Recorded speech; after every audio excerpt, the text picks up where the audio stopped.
বাংলাদেশ নির্বাচনের জন্য প্রস্তুত। বাংলাদেশের মানুষ তাদের ভোট দিয়ে নির্বাচিত প্রতিনিধি করতে চায়। ভোটের নমিনেশন পেয়ে আসবেন, তাদের জন্য তাদের পক্ষে ইলেকশন করব, কেউ এতে বিরোধিতা করব না। এবং ত্রয়োদশ জাতীয় সংসদ নির্বাচনে ধানের শীষের যিনি নমিনি হবেন তার পক্ষে আমরা নিজেরাও কাজ করব।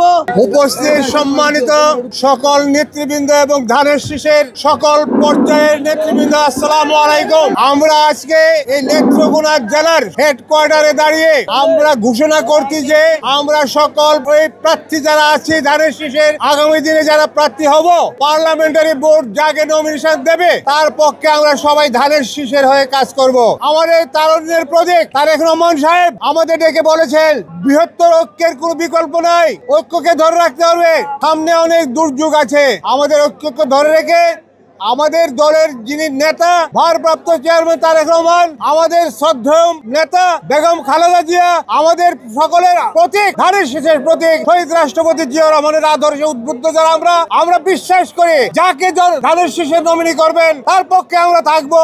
আমরা কেউ যেন এই বেইমানিটা না করি। আমরা ধানের যে বীজ রোপণ করলাম, এই বীজের থেকে যে ধান হবে সেই ধানের শীষের প্রতীক নিয়ে যে আসবো তাকে আমরা ধানের শীষের পক্ষ থেকে সমর্থন দেবো। এখানে আমরা কেউ ব্যক্তির নয়, আমরা সকলে ধানের শীষের জন্য প্রত্যেক আমরা বিশ্বাস করি। এটাই জিয়া রহমান সাহেব বলতেন, আমাদের ঐক্য ধরে রাখতে হবে। ভোটের নমিনেশন পেয়ে আসবেন, তাদের জন্য তাদের পক্ষে ইলেকশন করব, কেউ এতে বিরোধিতা করব না। আমাদের ঐক্যের জন্য ফাটল না হয়। আজকে আমরা এখানে সমবেত হয়েছি, সবাই হাজার হাজার জনতা একত্রিত হয়েছি এই কারণে যে আমাদের যে বিএনপির ভারপ্রাপ্ত চেয়ারম্যান জনাব তারেক রহমান যে 31 দফা ঘোষণা করেছেন, এই 31 দফার লিফলেট জনগণের মাঝে আমরা সেগুলি পৌঁছে দিব।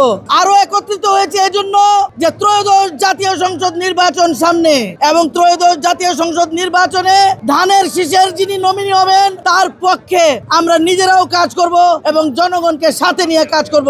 আমরা সকলেই ধানের শীষে ভোট চাইবো এবং আমরা সকলেই যেন ধানের শীষে ভোট দেই এই প্রত্যাশা করব সকলের কাছে। আমরা বাংলাদেশ নির্বাচনের জন্য প্রস্তুত। বাংলাদেশের মানুষ তাদের ভোট দিয়ে নির্বাচিত প্রতিনিধি করতে চায়। বাংলাদেশের মানুষ নির্বাচিত সরকার চায়।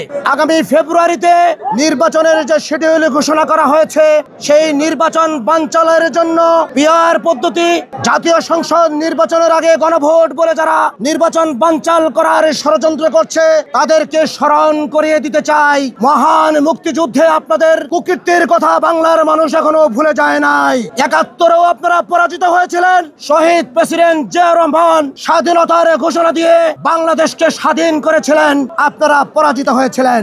২৫ সনে ২৬ সনের যে নির্বাচন ফেব্রুয়ারিতে হবে, বিএনপির ভারপ্রাপ্ত চেয়ারম্যান জনাব তারেক রহমানের নির্দেশে সারা বাংলাদেশের গণতন্ত্র বলা মানুষ দল মতের সবাইকে নিয়ে ফ্যাসিবাদের পতন ঘটিয়েছে।